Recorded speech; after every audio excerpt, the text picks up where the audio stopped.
मेरे राजनांदगांव के क्षेत्र के लोगों को बहका करके भूपेश बघेल जी बहुत ही गलत कर रहे हैं।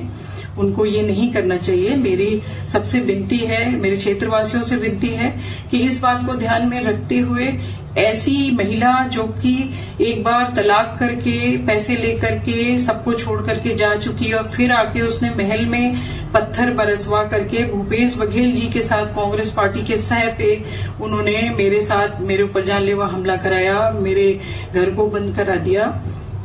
ऐसे लोगों को वोट न डाल के अपने उज्जवल भविष्य के लिए सही पार्टी जो उनको अच्छा भविष्य दे उनको वोट डालें। अब वीडियो को तो मैं देखा नहीं हूं, लेकिन लगातार हमारे कांग्रेस के खिलाफ में, माननीय पूर्व मुख्यमंत्री भूपेश बघेल जी के खिलाफ में भारतीय जनता पार्टी लगातार साजिशें कर रही है। और सवाल ही नहीं कि इस तरह का वीडियो भी ये भारतीय जनता पार्टी के प्लान से ही जारी किया गया है। लेकिन इस तरह के वीडियो से उक्त लोकसभा में सीट में कोई फर्क नहीं।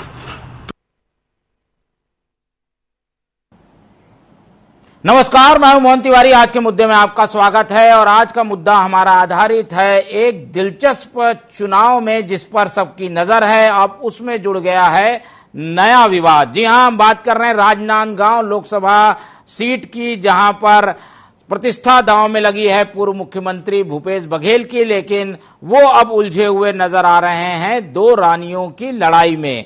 खैरागढ़ राज परिवार का विवाद अब बघेल के गले का विवाद बन गया है और ऐसे में उनकी नई मुसीबत जो है वो राजनीति को नया रंग देते हुए नजर आ रही है। ऐसे में क्या राजनीति करवट लेगी, किस तरीके का इसका राजनीतिक असर होगा, इन्हीं सब बातों पर आज चर्चा करेंगे। मिल लेते हैं उन मेहमानों से जो इस चर्चा में हमारे साथ रहेंगे। हम बहुत स्वागत करेंगे। हमारे साथ इस पूरे मामले में राजनीतिक विश्लेषण लेकर वरिष्ठ पत्रकार अनिल द्विवेदी जी मौजूद हैं, बहुत स्वागत करेंगे उनका। हमारे साथ बीजेपी का पक्ष रखने के लिए तौकीर रजा जी मौजूद हैं, बहुत स्वागत है आपका।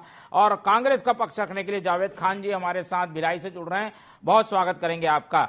तो राजनीति है वो पल पल करवट बदलती है और एक एक बदलाव में, एक एक हलचल पर राजनीतिक दलों की नजर रहती है। जहां मौका लगा उसे राजनीतिक मुद्दा बना दिया जाता है। ऐसा ही कुछ इस समय हो रहा है राजनांदगांव लोकसभा सीट में, जहां पर खैरागढ़ एक जो विधानसभा है वहां के राज परिवार का जो विवाद है वो अब कांग्रेस भाजपा का विवाद बनता दिख रहा है। वीडियो वायरल जो हुआ है वो हमने आपको सुना दिया।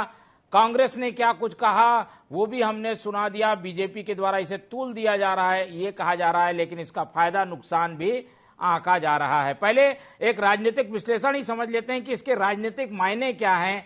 पहले अनिल जी के पास चलते हैं। अनिल जी, खैरागढ़ का विवाद कोई नया नहीं है, आपके नजरों के सामने कई बार इस तरीके की चीजें हुई हैं। उपचुनाव हुआ था, उस समय भी विवाद आया था। अब फिर पद्मा सिंह रानी, पूर्व और वर्तमान रानी विभा सिंह का विवाद इस वीडियो के जरिए सामने आया है। क्या ये बघेल जी के लिए नई मुसीबत है, कोई चैलेंज है, कोई असर पड़ेगा बघेल जी के चुनाव में? देखिए, देश और प्रदेश की राजनीति में महल और राजनीति ये दोनों का बहुत पुराना संबंध रहा है।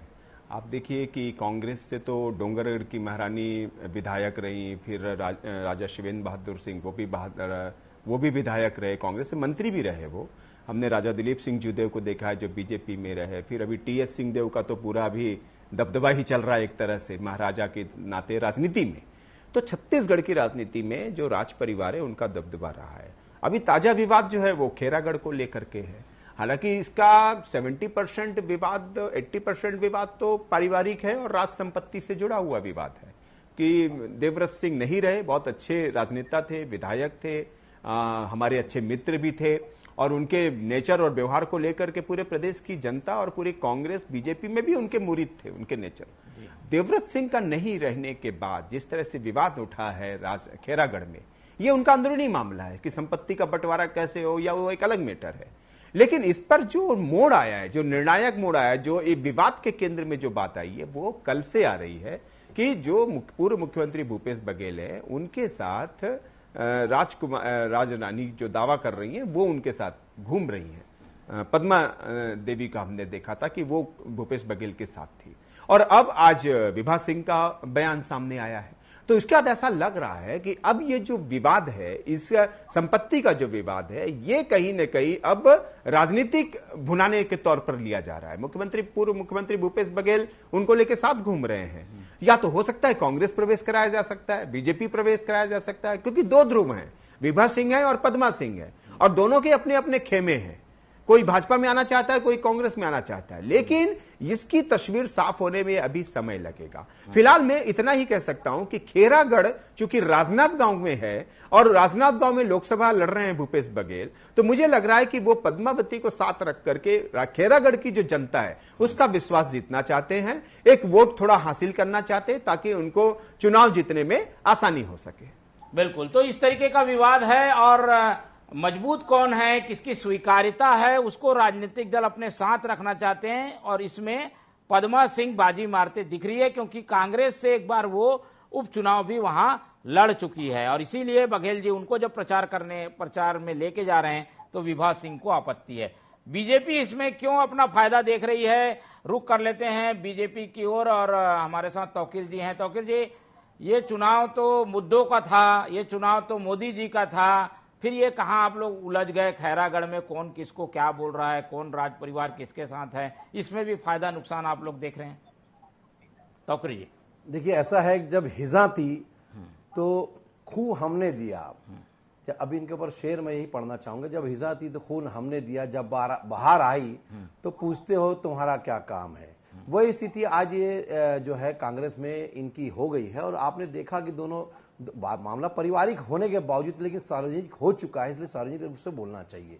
क्योंकि देखिए, अब वो जब कोई चीज जब कोई व्यक्ति या कोई शख्स राजनीति में आ जाता है तो मामला सार्वजनिक जब आ जाता है तो सार्वजनिक तौर पर उसके कई सारे मामले आ जाते हैं। और आपने देखा होगा कि देवराज सिंह जी की एक छवि अलग रही है, बात सही है, लेकिन साथ साथ जब उन्होंने दूसरी शादी करी उसके बाद जब वो उनका देहांत हो गया उसके बाद ही विवाद इतना ज्यादा बढ़ के आया।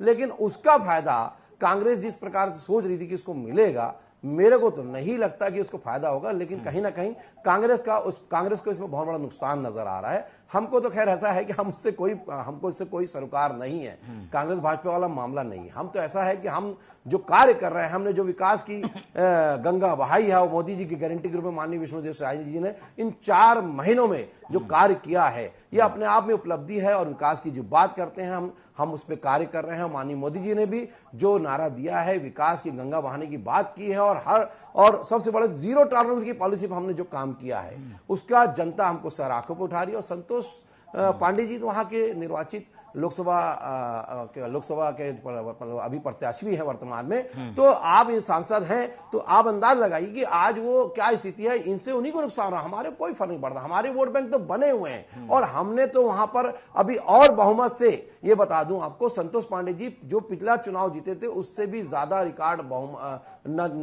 वोट से जीतने जा रहे हैं। और जो आपके भूपे है, मतलब आपने जानते हैं कि भूपे के नाम से महादेव ऐप में या इतने सारे घोटालों में इनका नाम रहा, जिन्होंने कभी झीरम कांड के सबूत की बात करें, कांग्रेसी पे तक पूछते, लेकिन झीरम कांड के सबूत जेब में रखे रहे, लेकिन अपने नेताओं के सबूत को निकाल के सामने नहीं दिखाया। यह स्थिति इनकी हमेशा रही और भ्रष्टाचार को हमेशा बढ़ावा दिया। इसी कारण से यह स्थिति थी कि जितने भी इनके जो कांग्रेसी कार्यकर्ता हैं या पदाधिकारी हैं, छोड़ के भाग रहे हैं, छोड़ के भाग रहे हैं। आप देखिए, हर जिले में एक कांग्रेस के जो कार्यकर्ता हैं वो हमारी तरफ दौड़ के आ रहे हैं। तो आप अंदाज लगाइए, भगदड़ की स्थिति है। अब किस रूप से चाहते हैं कि यह समझेंगे कि ये जीत जाएंगे। हम पहले से बता दे रहे हैं, सिर्फ आप यहीं की बात नहीं कर रहा हूं, सारे के सारे 11 के 11 हमारे सांसद हम माननीय मोदी जी के चरणों में देने जा रहे हैं। क्योंकि इस विवाद को क्या भुनाने की कोशिश है क्या बीजेपी की? हमको आवश्यकता नहीं सर। देखिए, ये तो उनका पारिवारिक मामला है और अब कांग्रेस का मामला है, हमको उससे कोई आवश्यकता नहीं है।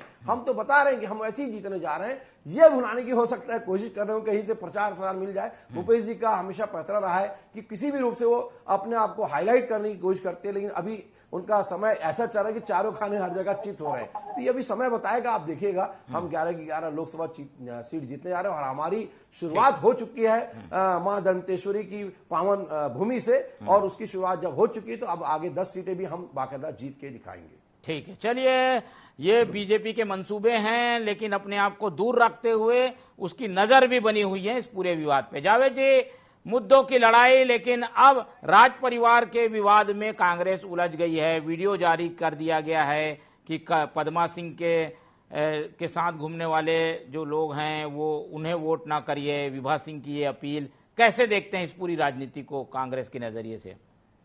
जी जी, देखिए खैरागढ़ एक विधानसभा है, लोकसभा राजनांदगांव लोकसभा की।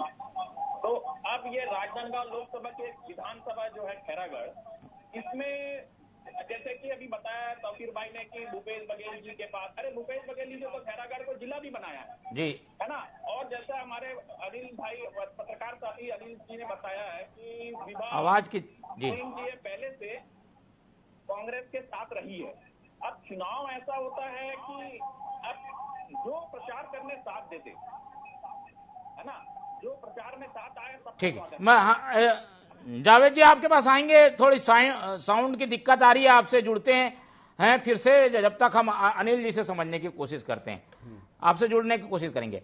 अनिल जी, इस तरीके के मसलों में क्या राजनीति में भी कोई असर आप देख पाते हैं क्या? चलिए वीडियो जारी हो गया या कौन से रानी किस पार्टी में है, इससे भी जनता प्रभावित होती है क्या? और खैरागढ़ में पिछली बार कांग्रेस को जीत मिली थी तो वो लीड को बरकरार रखना जरूरी है, इसलिए इस तरीके के दोनों रानियों में एक तरफ होना भी जरूरी है, तो इसका जनता पे क्या असर होता है?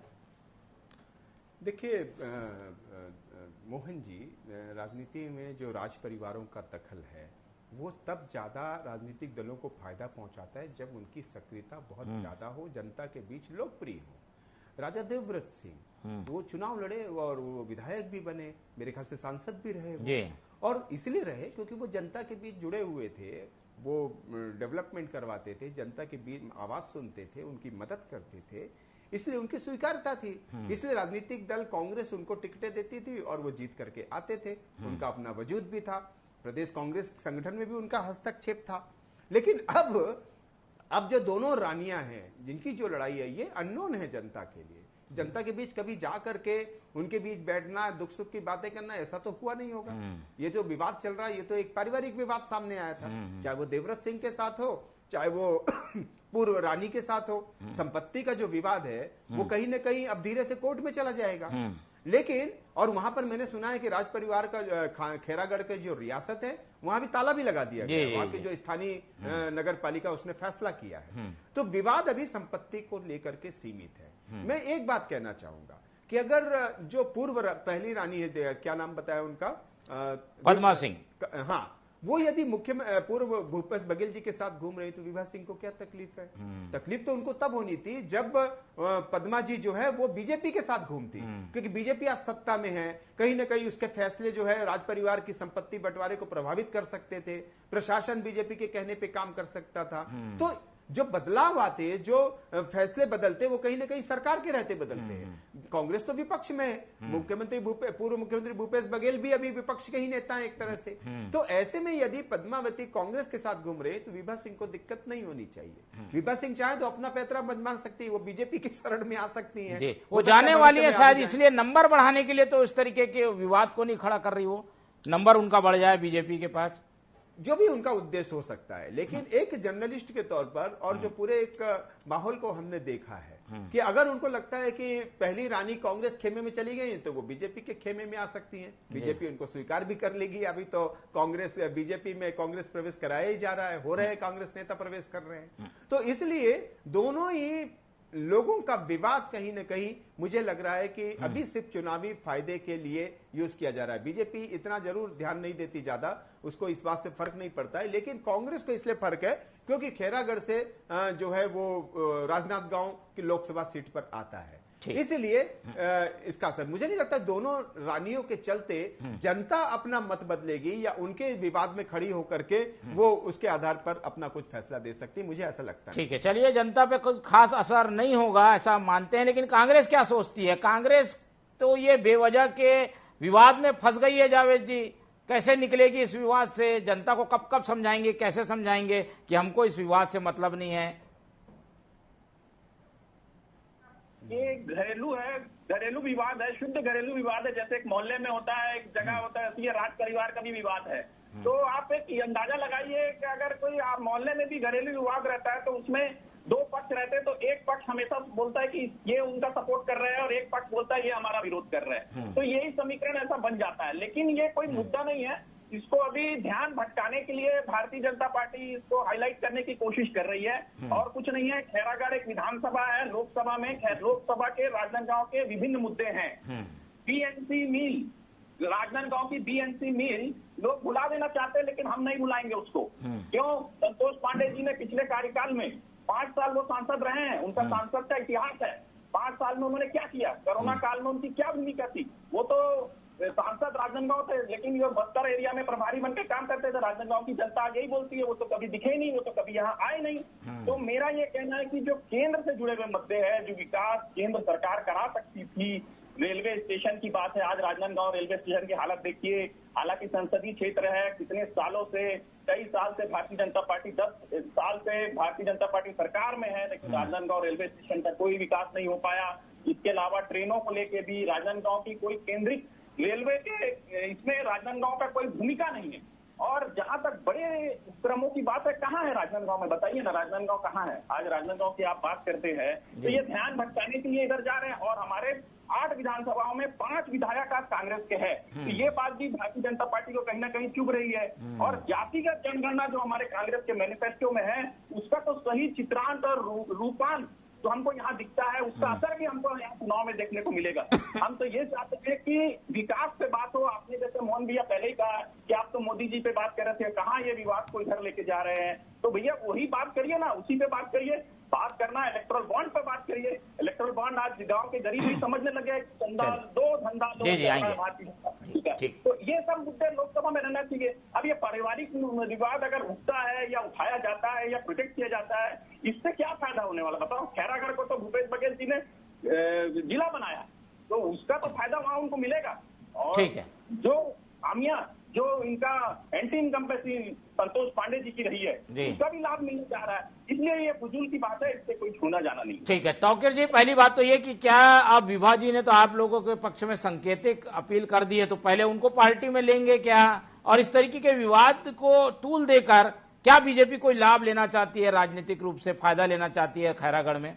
देखिए, पहली बात बता दूं, हम किसी विवाद में नहीं पड़ते, ना विवाद को कोई तूल देते हैं। भारतीय जनता पार्टी एक कैडर बेस्ड पार्टी है और भारतीय जनता पार्टी ने जो भी कार्यकर्ता हैं वो अपने दम पे चुनाव लड़ते हैं। और हमारी माननीय संतोष पांडे जी की अगर बात करूं, हमारे जायद भाई की बात सुन रहा था, जरा आप बता दीजिए आपने 55-60 वर्षों में इसके पहले कितना विकास किया, जरा ये बता दीजिए। आपकी पार्टी रही, आपने क्या कर दिया ये देखा जनता ने। और अगर आप बात करें तो अभी पिछले 5 वर्षों में सिर्फ आपके भूपेश बघेल ने सिर्फ भ्रष्टाचार के अलावा कुछ कार्य नहीं किया।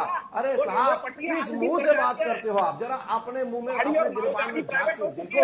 अगर 2019 की बात करें, सरकार आपकी थी, फिर भी लोकसभा का चुनाव अच्छे बहुमत से जीत के दिखाया था, तब भी कुछ नहीं कर पाए थे। और आज 5 विधायक अगर आपके हैं, कोई फर्क नहीं पड़ने वाला। जनता माननीय मोदी जी के साथ है और मोदी जी के चेहरे पर चुनाव हो रहा है, उससे कारण से माननीय पूर्ण मोहम्मद के साथ जीतने जा रहे हैं। एक बात रही बात विकास की, तो जितना विकास आपको बता दूं, 2014 के पहले 10 वर्षों में मनमोहन सिंह की सरकार कितना दे दी थी? 80,000 करोड़ रुपए सिर्फ दी थी हमारी। हम उसमें 5 साल हमारा शासन था, 5 साल अभी आपका शासन था, लेकिन 10 साल हमारा शासन था। लेकिन उसके बाद अगर 2014 से अभी देखें, इन 10 वर्षों में 5 साल हमारा भाजपा का शासन बचा, उसके बाद 18 तक, और 18 के बाद आपका शासन था। कितना दिया? 3,85,000 करोड़ रुपए दिए थे। पहले आंकड़े निकाल लीजिए, 3,85,000 करोड़। आपने कितना दिया? 80,000 करोड़। 4.5 गुना ज्यादा दिया माननीय मोदी जी ने। लेकिन क्या करा? जितना हमने विकास किया, आपने सिर्फ योजनाएं तो बनाई, लेकिन उस योजना का लाभ अपनी जेबें भरते रह गए। बात मत करिए भाई साहब, विकास का जो मॉडल माननीय मोदी ने दिया था, ये जनता भी जानती है। आप और आपकी पार्टी किनापत्र में जा रही है, इसी कारण से आपके कार्यकर्ता भी छोड़ते जा रहे हैं। इवन ये स्थिति थी, भूपेश बघेल ने अपने कार्यकर्ताओं के लिए कई सारी योजनाएं बनाई।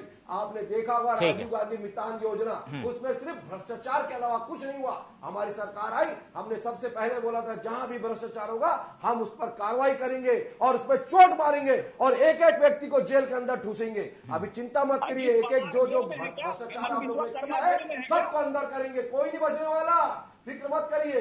ईडी और आईडी को गाली बकने वाले भूपेश बघेल जी अभी अपने भी शब्दों का ध्यान रखिएगा। सुप्रीम कोर्ट ने बोल दिया, आप भी बचने वाले नहीं भूपेश महादेव टाइप में, आपका भी नाम है, चिंता मत करिए। आपकी सुपर सीएम जेल में है, क्या स्थिति है ये देख लिया। सिर्फ नेता नहीं, आपके अधिकारी भी जेल में। जावेद जी, मुद्दों की बात भी होती रहेगी, लेकिन क्या पार्टी में इस तरीके के अंदरूनी जो विवाद हैं वो कांग्रेस के प्रचार को कहीं धीमा तो नहीं करते? भाई विभा सिंह के साथ जाएं, पद्मा सिंह के साथ जाएं, इस बात को लेकर कोई क्लियरिटी नहीं है, तो ये पार्टी को थोड़ी पसोपेश में तो नहीं डालेगा ये चीज? जी नहीं, देखिए अब खैरागढ़ में अगर प्रचार करना है और पद्मा सिंह जो पहले से कांग्रेस में रही है, अगर वो साथ में आ गई और घूमती है और विभा सिंह को भी ऐसा लगता है कि नहीं हम भूपेश बघेल जी का प्रचार कर रहे हैं, तो इसमें बुराई क्या है? इसमें कोई बुराई नहीं है, कोई दिक्कत नहीं है। ये कोई बहुत बड़ी इससे कांग्रेस को कोई ऐसी दिक्कत होने वाली नहीं है। ये तो जस्ट प्रोजेक्ट किया जा रहा है। मैंने तो पहले ही कहा, मेरा तो साफ कहना है कि संसदीय चुनाव है, सांसद के मुद्दे, लोकसभा के मुद्दे, उसको प्रोजेक्ट करना चाहिए। मैंने अभी थोड़ी देर पहले विभिन्न मुद्दे बताया, लेकिन ये जो मुद्दे है, ये जो बताया जा रहा है, ये कोई वो नहीं है, इसमें कोई असर डालेगा नहीं। हम तो निश्चिंत है कि ये विशुद्ध रूप से एक पारिवारिक विवाद है, संपत्ति का विवाद है, जायदाद का विवाद है, और इसमें कांग्रेस को कोई लेना देना नहीं है। लेकिन क्योंकि देवव्रत सिंह जी कांग्रेस से जुड़े हुए थे, कांग्रेस के सांसद भी रहे, यहाँ तक कि उन्होंने राजनांदगांव में कांग्रेस के सांसद रहते बहुत उल्लेखनीय काम किया था। उसके बाद तो मेरे को नहीं याद पड़ता कि किसी सांसद ने इतनी जिम्मेदारी से कुछ मुद्दे उठाए थे। संतोष पांडे जी को तो मैंने कभी देखा नहीं लोकसभा में किसी बात नहीं। ये विवाद हो रहा है कि असली रानी कौन है। अब आप लोग जिसको साथ में लेंगे वही असली रानी कहलाएगी। एक मोहर लग जाती है कि कांग्रेस जी जिसके साथ है, देवव्रत जी जिसके साथ जो पार्टी में थे, वो पार्टी किसको साथ दे रही है? जी ऐसा है कि अब जो जीत जाएगा और जो जिसके साथ रहेगा, तो वो तो जनता के बीच में संदेश भी जाएगा, और जो साथ में रहता है उसके मन में भी ये बात उठेगी। ये तो है कि अगर कोई साथ देता है और वो जीत जाते हैं, तो उसके बाद की जो भूमिका है वो अलग है। तो इसमें कोई ऊपर की स्थिति नहीं है। साथ छोड़ते जा रहे हैं, उसको तो संभाल लीजिए जावेद भाई। आपके कार्यकर्ता साथ छोड़ते जा रहे हैं, पहले उसको तो संभाल लीजिए। जीतोगे कहाँ से? कार्यकर्ता नहीं है आपके पास। तो पता है सरकारें बदलती है, तो भागे फिर रहे हैं। और याद करिए, अभी भूपेश बघेल ने अपील करी थी कि हमको मतपत्र से करने के लिए कितने वोट बढ़ाना है, सब लोग चलिए आएंगे, आप दोनों के पास आएंगे। पहले अनिल जी की टिप्पणी ले लेते हैं। अनिल जी, राजनांदगांव का चुनाव काफी दिलचस्प हो गया है। हर क्षेत्र में मुद्दे नहीं छोड़ना चाहती भाजपा, शायद इसीलिए हर विधानसभा के लिए अलग उसकी स्ट्रेटेजी है। उसी स्ट्रेटेजी के तहत खैरागढ़ के लिए उसने ये रानी वाला दांव खेला है। क्या इसमें कुछ सच्चाई दिखती है और इसका कुछ राजनीतिक मायने निकाला जा सकता है? देखिए, बात निकलेगी तो फिर दूर तलक जाएगी। और अब यदि राजनीति में एक रानी आ गई हैं और दूसरी रानी अटैक कर रही हैं, तो राजनीतिक दल इसका फायदा उठा रहे हैं। और मैं बताऊं, आज तो बीजेपी ने भी एक बयान जारी कर दिया है महारानी के पक्ष में जो है, या शायद भूपेश बघेल को निशाने पे लिया। लेकिन मुद्दा यही है, मैं यहां से 3 न्यायपरक सवाल उठाऊंगा कि राजनीति और सत्ता और विपक्ष ये अपनी जगह है। ये पहला विवाद तो संपत्ति को लेकर के है, और ये सवाल उठ रहा है कि असली हकदार कौन है संपत्ति का। पहली रानी जो थी वो तलाक दे करके चली गई थी, फिर दूसरी विभा सिंह आई। विभा सिंह उनकी दूसरी पत्नी है, मुझे नहीं मालूम उनके साथ तलाक हुआ कि नहीं हुआ है, लेकिन विभा सिंह अभी दावेदारी कर रही हैं और वो वर्तमान में वो अपने पत्नी उनको बता रही है। लेकिन संपत्ति जब कानून के दायरे में देखा जाता है ना, तो इसमें देखा जाता है कि दोनों रानियां कहां से आ गई। उनके तो जो 2 बेटे हैं देवव्रत सिंह के, 2 बेटे, वो उनको हिस्सा मिलेगा संपत्ति में, उनको तय होगा। अब ये देखना होगा कि वसीयत देवव्रत सिंह ने लिखी कि नहीं लिखी, कांग्रेस क्यों उनके साथ खड़ी है। हो सकता है इसलिए खड़ी हो क्योंकि उनकी पुरानी नेत्री रही हैं, विधायक रही हैं, इसलिए पहली रानी के साथ कांग्रेस खड़ी हो गई। लेकिन विपक्ष सत्ता पक्ष जो बीजेपी है, शायद विभा सिंह को अगर समय की नजाकत लगी या रणनीति के हिसाब से देखें, हो सकता है वो बीजेपी के साथ आकर के खड़ी हो सकती है कि मुझे न्याय दिलाइए। फिलहाल तो विभा सिंह को राज परिवार एक्सेप्ट नहीं कर रहा है, और इसकी वो लड़ाई लड़ रही है जितना हमने ऑडियो में और वीडियो में और खबरों में देखा सुना है। तो असली जो अधिकार है वो देवव्रत सिंह के दोनों बेटों का है। अब देखना होगा कि ये मामला कोर्ट में कितना चलता है, फिर सरकार कितना हस्तक्षेप करती है, ये सब समय के गर्त में। ठीक है, चलिए ये सब समय के गर्त में है और साथ ही उस राजनीति को भी ये आकार दे रही है जो कि खैरागढ़ में आने वाले समय में होंगी, क्योंकि दावेदारी अब उस राजनीतिक विरासत को लेकर रानियों के द्वारा की जा सकेगी। एक एक करके टिप्पणी ले लेते हैं। अब तो साफ कर दीजिए तौकीर जी कि भाई इस तरीके के मामले में इंटरेस्ट कुछ ना कुछ बीजेपी का है, उस इंटरेस्ट के तहत बीजेपी इसमें इन्वॉल्व दिख रही है। देखिए, ऐसा है कि हमारे यहाँ अगर कोई आता है तो हम उसका स्वागत है, मेन बात तो ये है। रही बात इनकी, तो अभी तो इनकी लड़ाई, इनकी आपस की लड़ाई में ये उलझे हुए हैं और इसी कारण से जनता भी इसलिए उनको उखाड़ फेंकने का मन बना चुकी है। अब तो देवव्रत जी रहे नहीं, उनकी विरासत को संभालने वाला भी कोई नहीं है और जब विरासत को संभालने वाले की बारी आई तो अपना ये है विधानसभा छोड़कर बिल्कुल दूसरे की लोकसभा में जाकर जो है कूद गए हैं भूपेश बघेल जी। लेकिन जनता जानती है कि ये इन्होंने अपने कार्यकाल में कैसा कार्य किया, अगर सांसद बने तब भी ये कैसा कार्य करेंगे। इससे समझ में आता है कि सिर्फ इन्होंने सिर्फ जो है भ्रष्टाचार के अलावा उसके अलावा कोई कार्य नहीं कर सकते। सांसद बनने की कोशिश भी करेंगे तो यह स्थिति है, जनता जान रही है, उखाड़ फेंकेगी। और हमारे जो सांसद हैं, रही बात हमारे सांसद ने कई क्वेश्चन किए, पहले आपको मैं रिकॉर्डिंग भेज देता हूं जाहिद भाई, आपको ऐसी बात नहीं है। और इतने सारे विकास की बातें की बात करेंगे तो विकास की जो मुद्दे मैंने बताया कि इतने करोड़ जो रुपए आए हैं ये हमारे सांसदों की देन है जो हमारे अपील करते रहे माननीय मोदी जी को, और ये विकास होता रहा छत्तीसगढ़ ऐसे में विभा सिंह अगर थोड़ा बीजेपी की तरफ दिख रही है तो कांग्रेस को कोई परेशानी नहीं होनी चाहिए। जावेद जी, लेकिन ये बेवजह की उलझन में आपने अपने पैरों में जंजीरें बांध ली हैं, विवाद जो है वो कार्यकर्ताओं को परेशान कर रहा है, उलझन में डाल रहा है। जी नहीं, ऐसा नहीं है। आरपी द्विवेदी जी ने भी बताया, राज परिवार ने कभी विभा सिंह को एक्सेप्ट नहीं किया जैसे इन्होंने बताया है, और पद्मा सिंह जी कांग्रेस के साथ है। और ये मुद्दा जो है ये विशुद्ध रूप से, मैं पहले भी कहा अभी भी कहा हूँ, पारिवारिक है और कानून में जिसका हकदार होगा कोर्ट में भी चल रहा है। तो इसमें तो ठीक है, कोर्ट में चल रहा है कायदे से, तो राजनीतिक के लाभ लेने की कोशिश भाजपा द्वारा की जा रही है, क्योंकि इनके जो सांसद वहां पर है वो अब 5 साल का उनका जो पिछला कार्यकाल था वो उसमें लोग जनता उनसे सवाल कर रही है, वो देने की स्थिति में नहीं है। तो इस मुद्दे को हाईलाइट किया जा रहा है। और जहां तक तौकीर भाई ने कहा भ्रष्टाचार में पैसा, हमारा पैसा क्यों नहीं मिला, इलेक्टोरल बॉन्ड को सुप्रीम कोर्ट द्वारा संवैधानिक करने के बाद अंतिम व्यक्ति का जननी हो लाभ क्यों नहीं मिला, ये पूछ रही जनता। और ये तो सुप्रीम कोर्ट की देखने के बाद कुछ बोलते ही नहीं है, भ्रष्टाचार पे उसको कब निकालेगा। जी अनिल जी के सुन लेते हैं, ये तो विवाद चलता रहेगा। अनिल जी जल्दी इनको बोलने दीजिए, पहले बोलने का जी हो गए। जी अनिल जी, देखिए मोहन, मेरा एक साफ तौर पे दृष्टिकोण है कि लोकसभा चुनाव के परिणाम के बाद ये विवाद एक नए चेहरे के तौर पर सामने आएगा।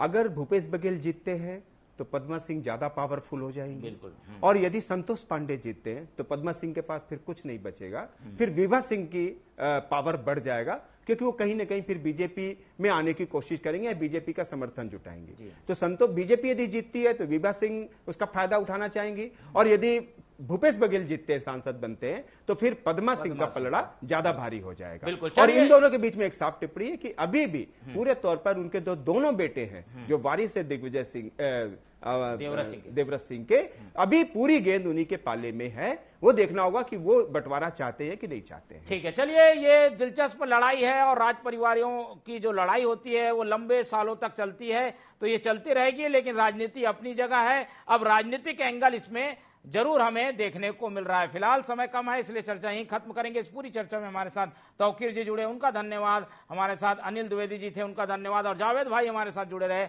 उनका बहुत बहुत धन्यवाद। तो तीनों मेहमानों का धन्यवाद करते हुए आज की ये चर्चा यहीं खत्म करते हैं और आप लोग से रखते हैं उम्मीद कि आप लोग देखते रहेंगे TV24। रखिए अपना बहुत ख्याल। नमस्कार।